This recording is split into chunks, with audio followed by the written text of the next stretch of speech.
여러분 안녕하십니까. 부동산 학개론 한동균입니다.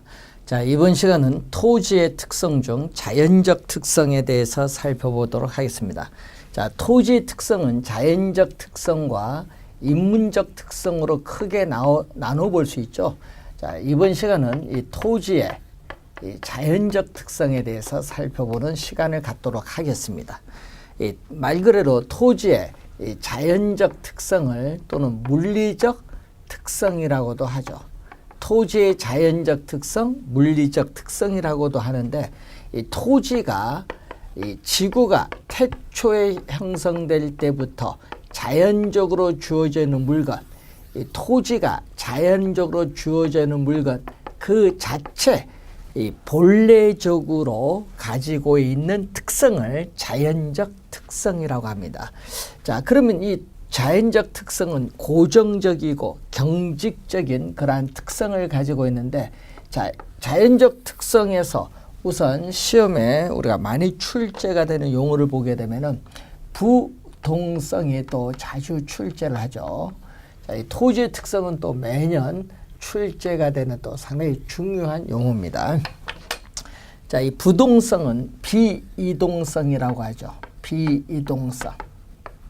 자, 토지는 움직이지 않는다. 토지의 지리적 위치는 고정되었기 때문에 인간의 어떠한 힘을 작용해서라도 토지의 지리적 위치는 이동시킬 수 없다는 특성입니다. 따라서 부동산과 동산을 구별하는 근거가 되죠. 즉 법률적 측면에서 우리가 부동산과 동산에 있어서의 공시 방법을 달리하는 근거가 되는데, 부동산은 등기로서 동산은 점유로서 그렇죠. 또 부동산 활동 및 부동산 형상을 고도로 국지화시킨다라고 하죠. 자, 국지화라는 것은 토지가 속해 있는 지역 범위 내에 국한시킨다는 그러한 내용입니다.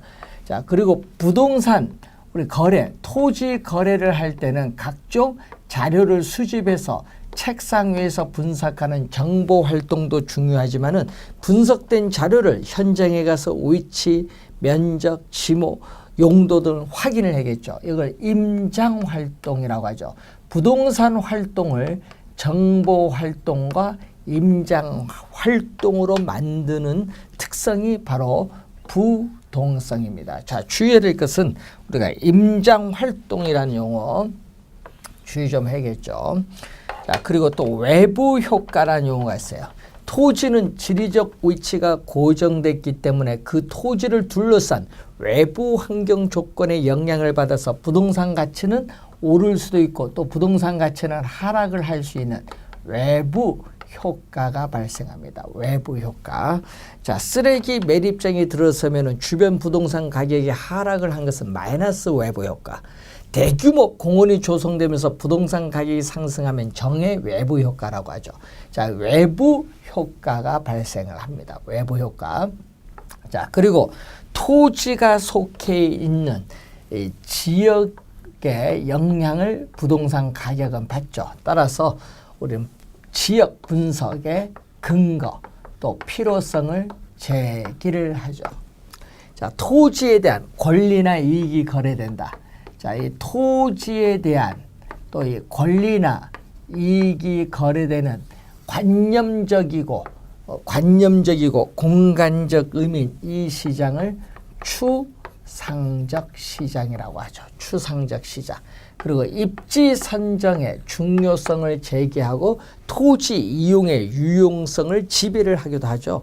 자, 그리고 중앙정부나 지방자치단체에 있어서의 제도적 규제의 대상이 되기가 쉽기 때문에 토지 관계 법규가 복잡하다. 뭐 이런 것은 다 부동성과 관련된 특성이죠. 부동성. 아, 그리고 두 번째가 부증성입니다. 증은 증가할 증이죠. 증가하지 않는다는 거죠. 토지에 생산비를 투입을 하여도 자연적으로 주어진 토지의 절대량은 결코 증가시킬 수 없다. 비생산성, 면적에 있어서의 유한성이라고 하죠. 또는 수량의 고정성이라고도 하죠. 자, 이 비생산성이기 때문에 우리는 토지에 있어서의 생산 공급은 불가능하죠. 엄격한 의미에서 토지의 생산 공급은 불가능합니다. 그렇기 때문에 생산비 법칙이 적용되지 않고, 그래서 토지 공급은 생산 공급이 아닌 보유 공급, 용도 변경의 공급이 되게 합니다. 보유 공급은 팔려고 내놓는 것이고, 용도 변경해서 용도를 전환해서 공급을 할 수 있죠. 택지 조성 공급하는 거죠. 자, 면적의 유한성이죠. 자, 유한성으로 인해서 우리는 토지 소유를 하고자 하는 인간의 욕망은 무한한데, 그 무한한 욕망을 충족시켜줄 토지 자원은 한정되는 게 희소성인데, 이 희소성은 시간의 경과함에 따라 가중될 수밖에 없다는 거죠. 자, 또 유한하기 때문에 유한한 토지를 대다수 사람의 공공복리적 차원에서의 토지의 공익성을 강조하는 또 토지 공개념의 근거가 되고, 또 이러한 유한성이 있기 때문에 이 최유효 이용의 또 근거죠. 최선의 상태에서 최고의 가치를 우리는 창출하는 최유효 이용의 또 근거가 되기도 하는 게 바로 유한하기 때문에 나타나는 그러한 형상이 되겠죠. 자, 인구는 도시로 계속 집중이 되죠. 그렇기 때문에 도시 토지인 택지가 부족해지는 문제가 발생하죠. 택지 부족 문제를 야기합니다. 자, 그런데 도시 외곽에 있는 토지를 택지를 조성해서 공급에는 한계가 있죠. 택지 공급 능력의 한계로 인해서 토지를 이용하고자 하는 이 수요자 간의 경쟁이 발생합니다. 자, 이 수요자 간의 경쟁으로 인해서 지가는 계속적으로 상승을 하죠. 지가가 상승하면서 도시 내에 있어서의 건물은 점점 고층화가 되는데, 이것을 전문용어로 토지 이용에서의 집약화라는 용어를 사용하죠. 집약화. 자, 집약화를 또 자주 출제를 하는데, 이 농촌에서의 토지용을 조방적 토지용이죠.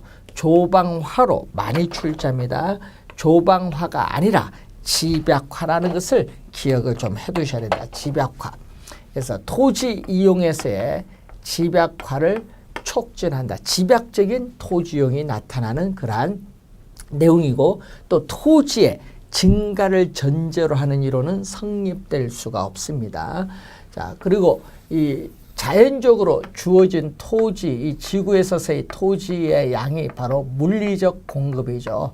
자, 이 물리적 공급인데, 물리적 공급은 부증성의 특성에서 나타나죠. 그래서 이 물리적 측면에서의 토지 양은 결코 증가시켜 줄 수 없습니다.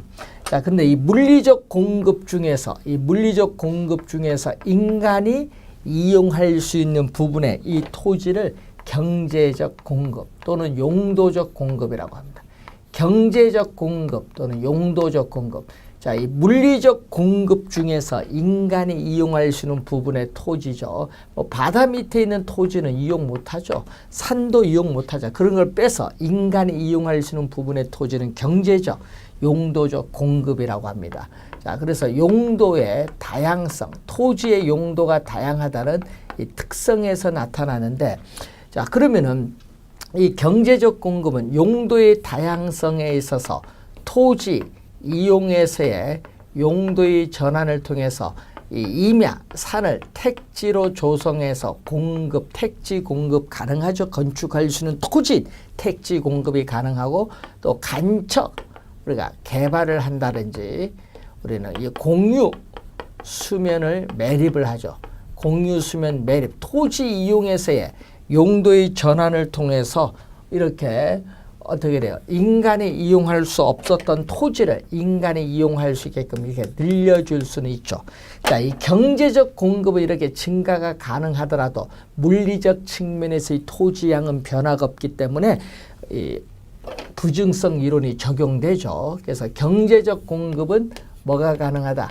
증가가 가능하다. 시험에 자주 출제되는 중요한 용어죠. 잘 확인을 한번 해보시기 바라고, 세 번째는 영속성이죠. 영속성.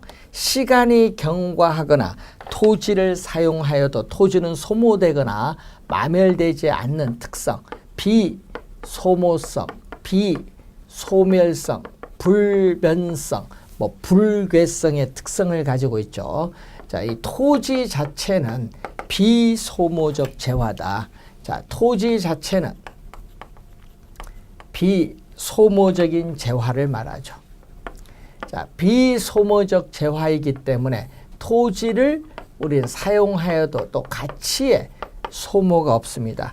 가치 소모가 없기 때문에 가치의 보존력이 우수하다. 가치의 보존력이 우수합니다. 또 이 비소모적 재화이기 때문에 이 물리적 측면에서의 토지를 사용해도 물리적 측면에서의 감가상각이론은 적용할 수 없다. 그렇지만 뭐는 가능하죠? 자, 여러분이 폐강촌에 있어서 폐강이 되면은 토지 가치가 하락하고 토지가 속해 있는 지역이 쇠퇴하면 토지 가치가 하락할 수 있죠. 자, 물리적 측면에서의 감가상각이론은 적용하지 못하지만은 경제적 감가는 가능하다. 경제적 감가는 가능하다는 거. 자, 그래서 이 토지는 비소모적 재화이기 때문에 토지의 소모를 전제로 하는 재생산 이론이나 사고방식은 토지에는 적용할 수 없습니다. 자, 그리고 토지의 이 소유 이익과 이용 이익이 분리가 가능해요. 토지 소유자가 토지를 이용을 하지 않고 다른 사람으로 하여금 이용토록 할 수 있기 때문에 이 분리가 가능하면서 토지에 대한 임대차 시장이 또 우리가 발달할 수 있습니다. 임대차 시장이 발달할 수 있고, 자, 토지로부터 얻는 수익은, 자, 이 토지로부터 얻는 수익은 영속적이죠. 자, 토지로부터 얻는 수익은 영속적이기 때문에 부동산 활동 시에 장기적인 배려가 필요합니다. 자, 장기적인 배려가 필요하고 수익이 영속적이기 때문에 부동산 가치의 개념이 나오죠. 부동산 가치는 부동산 소유에서 비롯되는 이 장래 이익을 현재의 가치로 환원한 값인데 이 장래 이익이 예측이 가능해야 부동산 가치를 구할 수 있죠. 그래서 부동산 가치 개념의 근거와도 관련이 있죠. 또 장래 이익이 예측을 해야 되기 때문에 우리가 나중에 배우시게 될 가격의 평가이론에서 여러 가지 원칙 중 예측의 원칙의 근거도 됩니다. 자, 우선은 수익이 영속적이고, 자, 또 소득 이득. 우리는 소득 이득은 우리는 부동산 보유 기간 동안의 소득 이득은 지대 수입을 얘기하겠고, 이 자본 이득은 토지 가격, 집가 상승에 따른 이득이죠. 이 집가 상승에 따른 이득인데 우리가 토지에 우리는 수익이 영속적이다 보니까 장기 투자를 하게 되면은 소득 이득과 자본 이득을 향유 누릴 수 있는 또 중요한 특징이 있죠. 27회 시험에 또 출제를 했었죠. 자, 그래서 가치 보존력이 우수하다 보니까 부동산 관리에 있어서의 중요성이 또 나타나는 그러한 내용이 되겠습니다. 자, 관련해서 잘 한번 영속성 중요한 부분이죠. 정리를 해 두시기 바라고, 다음은 개별성이죠. 자, 개별성은 물리적으로 동일한 토지는 오직 하나밖에 없다. 2개 이상의 동일한 토지는 결코 존재하지 않는다. 비대체성, 비동질성, 이질성이죠. 다 다르죠. 그래서 토지 시장에서 토지